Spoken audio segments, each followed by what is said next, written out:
Oi, gente, tudo bem com vocês? Eu espero que sim, meus amores. Gente, estamos aqui para mais um vídeo no canal. Bom, gente, esses dias eu fiz um videozinho falando respondendo algumas perguntas sobre o meu parto. E o vídeo tinha ficado muito longo, eu resolvi dividir o vídeo em duas partes. E tô trazendo a segunda parte do vídeo para vocês, tá? Primeiro vídeo eu respondi algumas perguntas de dúvidas sobre a gravidez. E nesse segundo vídeo eu vou contar algumas coisas que aconteceram durante a gravidez, no parto e depois do parto, tá? Após o parto, porque, para quem não sabe, as dificuldades são maiores depois que a criança vem ao mundo, né? E eu resolvi trazer algumas coisas que aconteceram comigo e acredito que muita gente vai se identificar, porque não sou só eu que passo por essas coisas, muita gente passa e eu resolvi trazer para vocês, tá bom? Para quem não me conhece, eu sou a Dada Montes e esse é o meu canal. Simbora pro vídeo?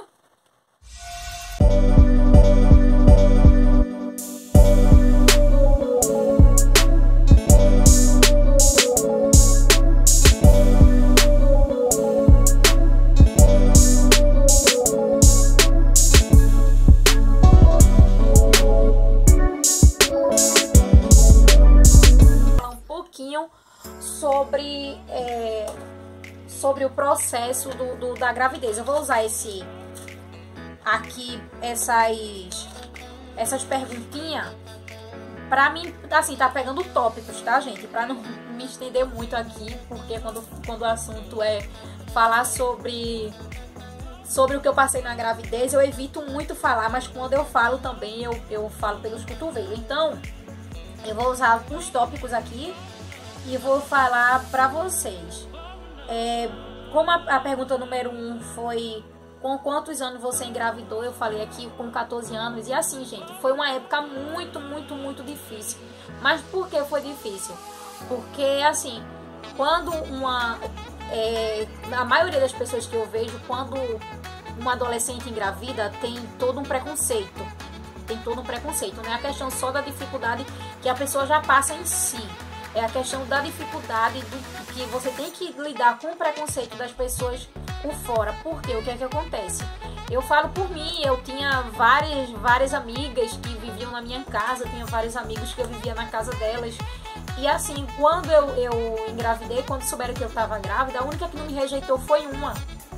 E assim, eu não vou nem falar o nome dela, porque hoje em dia a gente tá assim um pouco afastada, mas eu prefiro não falar o nome das pessoas aqui.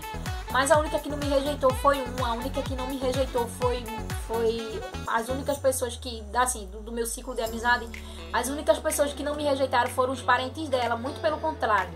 Assim, antes de eu saber que estava grávida, a mãe dela, que pra mim é minha mãe também, eu chamo eu não chamo ela de mãe, mas chamo o pai dela de pai, mas considero ela como mãe, falo pra todo mundo que ela é de fato minha segunda mãe, porque pra mim ela foi uma pessoa muito importante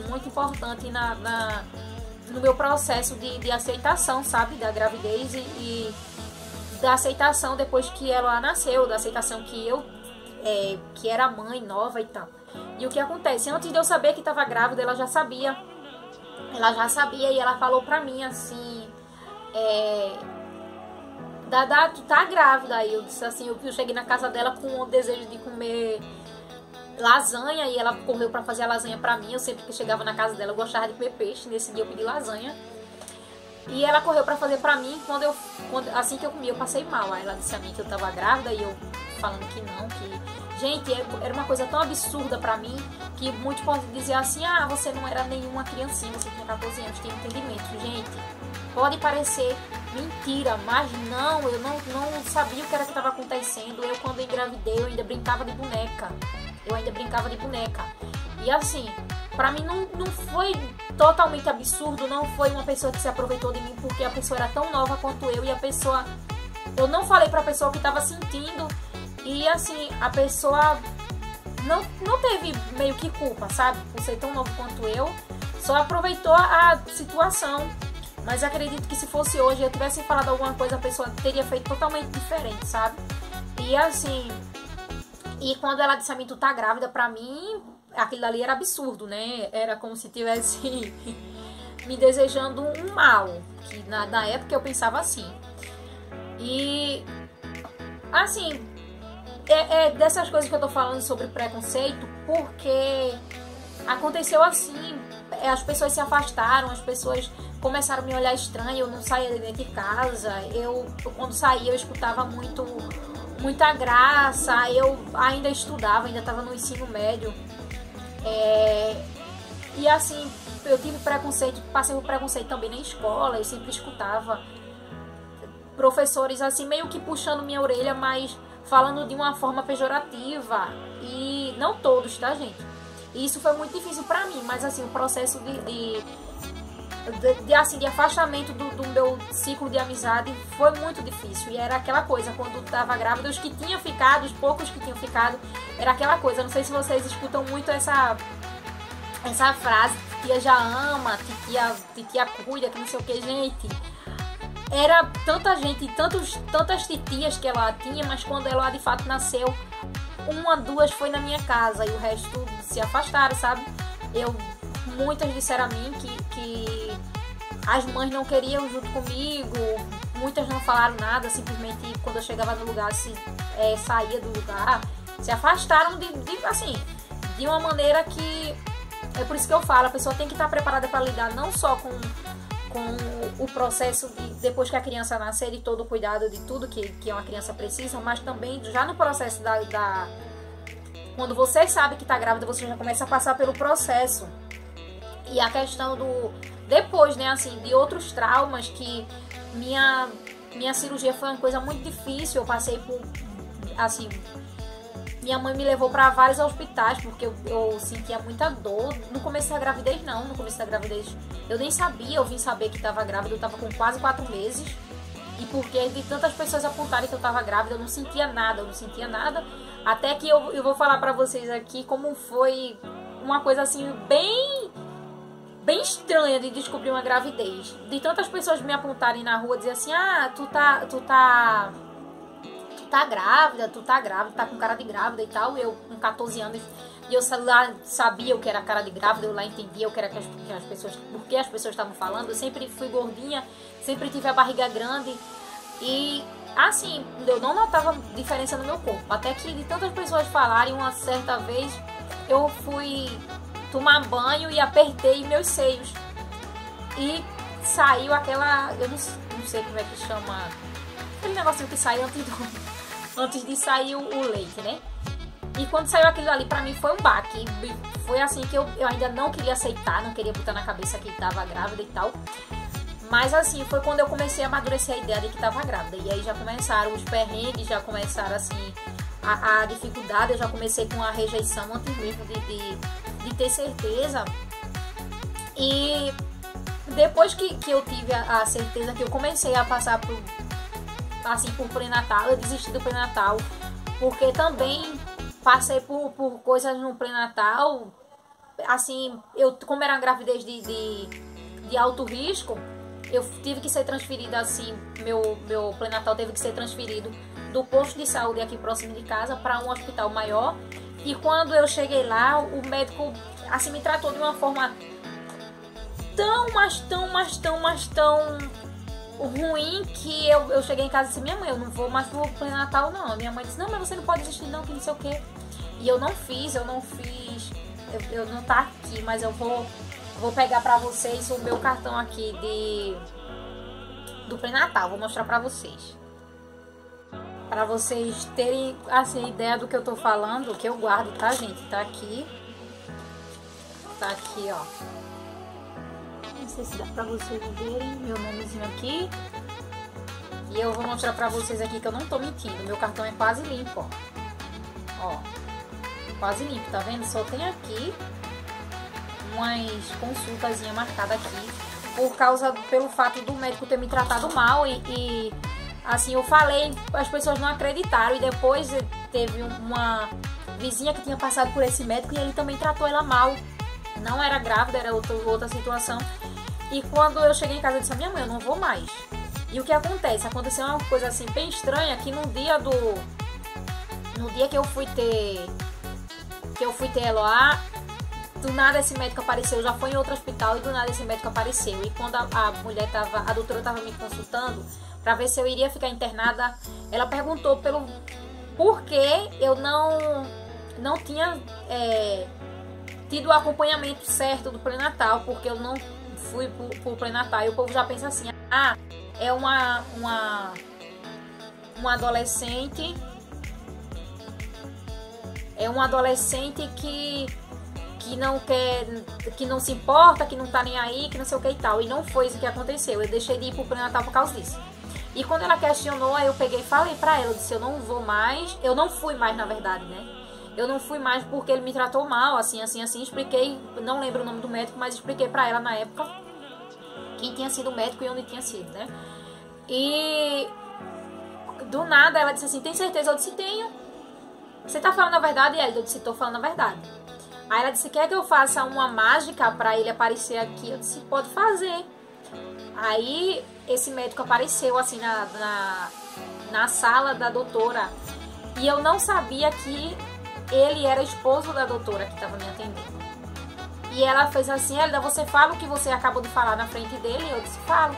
Falei novamente pra ela e ele não negou o acontecido, mas ficou calado. E já que ele não negou, ela meio que acreditou, né? E sabendo quem era o esposo, claro, ela meio que acreditou. E assim, é por isso que eu falo, não, gente, pra não me estender tanto, vocês quiserem que eu relate mais coisas aqui, eu faço outro vídeo, tá? Mas só se vocês deixarem aí no comentário, que eu dou continuidade a esse vídeo pra não ficar tão longo. E, gente, eu vou falar mais uma vez. Se você não tem filho, não engravide na adolescência, planeje seu filho, pense muito bem, porque filho é uma coisa muito séria, o filho não para de dar trabalho, gente, não para de dar trabalho, é uma coisa, ser mãe assim, eu não me arrependo de ser mãe, é uma coisa maravilhosa, mas assim, também é uma coisa que exige muito da gente, e quando a gente não tá preparado, parece que exige o dobro, sabe? E hoje em dia eu falo que se as pessoas tivessem em sã consciência, não engravidaria novos, e assim, as adolescentes não engravidariam. E o que eu posso passar tanto para minha filha, para minhas sobrinhas, para assim, primas mais novas e amigas, eu falo que não engravidem na adolescência, porque é um processo muito sofrido, gente, muito sofrido. Você tem que lidar com a mudança, não só com essas coisas que acontecem de preconceito, essas coisas, mas você tem que lidar com a mudança do seu corpo. Meu corpo mudou bastante, eu fiquei bastante estrias nos seios, e aquilo ali, toda vez que eu me olhava no espelho, eu não me reconhecia. Hoje em dia não me afeta, tá, gente? Hoje em dia eu lido tranquilamente com a questão das minhas estrias. Não tenho problema também com a cicatriz da cesariana, eu também não tenho problema. Mas assim, no começo foi muito difícil. Pra vocês terem ideia do quanto que foi difícil, na minha casa não tinha espelho. Não tinha espelho, porque eu não aceitava um espelho dentro da minha casa. Eu não aceitava um espelho dentro da minha casa, porque quando eu olhava no espelho, eu chorava, eu me lamentava, e meu marido ficava tentando assim me animar. Não foi pior por causa disso, porque ele não me desprezou, ele estava comigo sempre, e até hoje, se eu precisar dele, ele está comigo. Mas eu não aceitava, e sempre tinha aquela gracinha, né? Tinha aquela chacota que as pessoas faziam comigo. E assim, eu não usava uma blusa com decote, por causa que eu tenho muitas estrias. Minhas estrias chegam até aqui em cima. Graças a Deus melhorou muito, porque eu fiz tratamento, e também porque eram pretas, e hoje em dia não são pretas mais, tá? Mas quando o povo via, o povo dizia, ah, é o que? Um colar, é o detalhe da roupa, que não sei o que, isso me afetava. Eu fiquei com um seio maior que o outro, isso também me afetava bastante. Passei muito tempo sem conseguir usar, assim, arrumar uma roupa que servisse pra mim. E isso pra mim foi muito sofrido. Eu colocava, pra vocês terem ideia, eu fiquei com um seio muito grande, eu tirava, como é que fala, a espuma de dentro o bojo de dentro quem é mulher sabe, mas homem também sabe, né? Eu tirava o bojo de dentro de uma das partes do sutiã pra botar os dois em um só, por causa da diferença que era muito grande do seio. Hoje em dia também não é tão diferente, Mas assim, foi coisa que eu tive que lidar e foi muito, muito, muito difícil. É por isso que eu falo, gente, não engravidem na adolescência. Pensem muito bem quando o assunto for gravidez, porque é uma coisa muito, muito, muito difícil. Você tem que mudar seus horários, você tem que mudar suas prioridades, porque quando você é mãe você tem que o que poderia ser seu tem que ser para aquela criança. E assim, eu não trabalhava, eu tinha só 15 anos quando eu tinha uma criança de 1 ano dentro de casa. Meu ex-marido também não trabalhava, tinha 16 anos, passou uma época, graças a Deus, arrumou um trabalho, mas assim, não era sempre. E a gente não passava por mais dificuldade por causa da minha mãe. E eu chorava porque tinha sono e ela não dormia. Eu amamentei ela até 2 anos, que ela não aceitava comida, ela não pegou mamadeira, ela não pegou chupeta, não aceitava outra comida de jeito nenhum. Eu chorava muito por causa disso, porque eu tinha sono e não conseguia dormir quando meu marido não estava em casa, porque não tinha ninguém que ficasse. Eu lembro de muitas vezes de eu ir no banheiro e pedir para alguém segurar ela lá, e a pessoa dizia assim a mim: quem pariu bateu que balança. Não sei se vocês já ouviram esse ditadozinho. E a pessoa dizia assim a mim: quem pariu bateu que balança. E eu tinha que fazer minhas necessidades muitas das vezes com ela lá no braço. Quando eu tava no banheiro, ela chorava com fome, eu tinha que sair. Quando eu não tava agora dentro do banheiro, eu tinha que sair rapidamente. Eu não podia ir para lugar nenhum, porque tinha ela, até que minha ex-sogra começou a me ajudar. E foi graças a Deus e a ela que ela saiu do peito, porque ela não aceitava outra fruta. Ela chorava, e às vezes eu deixava ela com fome para ver se ela aceitava, e ela não aceitava. Então, gente, é como eu tô falando para vocês: criança é bonito, é lindo, o cheirinho de bebezinho é maravilhoso, mas na adolescência não, gente. Na adolescência é muito difícil, é muito sofrido, é muito traumatizante. Então não engravidem na adolescência. Eu vou deixar algumas fotos passando aqui, sei que o vídeo vai ficar comprido, mas eu vou deixar algumas fotos passando aqui para vocês verem a diferença de eu hoje para eu quando engravidei, para vocês verem até o semblante, que eu não tinha semblante de uma pessoa feliz, de uma pessoa que estava alegre porque estava esperando uma criança. As fotos que eu tenho são horríveis, me desculpem a sinceridade, são horríveis porque eu não queria tirar foto. Eu estava perto de ter minha filha e as pessoas diziam assim: menina, daqui um dia tu vai parir, tu não tem uma foto, tu não sei o que, tu grávida e tal. Até que uma pessoa resolveu tirar as fotos, mas assim, foi bem contra gosto mesmo, sabe? Eu tirei só para agradar a pessoa. E eu não tinha um vestido para usar quando estava gestante. E até os vestidos que eu estou na foto eram emprestados, para vocês terem ideia do quanto foi difícil aquela fase. Então, gente, não engravidem. Não engravidem na adolescência. Se vocês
também vou deixar o linkzinho aqui do vídeo anterior, tá? A primeira parte desse vídeo aqui, pra quem não assistiu ainda, eu vou deixar aqui na descrição do vídeo pra quem quiser assistir, tá bom? Beijos e até o próximo vídeo. Tchau!